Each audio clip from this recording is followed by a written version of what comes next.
Leningrad. Polisə hər gün sakinlər müraciət edirdilər. Onların yaxınları heç bir məlumat buraxmadan itkin düşüblər.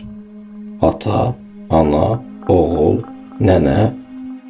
Bu siyahı günü-gündən çoxalırdı. Müxtəlif soyadda insanlar evlərindən çıxaraq geriyə dönməyiblər.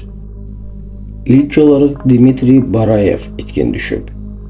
Dmitri işində çox diqqətli bir insan idi. Onun çalıştığı müəssisədən müdiriyyatı polisə müraciət etmişdi. O artıq 3 gündür ki, işə gəlmir. 26 noyabr itkin düşüb. İraida Rojina. 60 yaşı var. Onu son dəfə Smolensk bazarında görüblər. 29 noyabr itkin düşüb. Anatoliy Sidorov. 25 yaşı var. 1 dekabr itkin düşüb. Nikolay Tixomirov.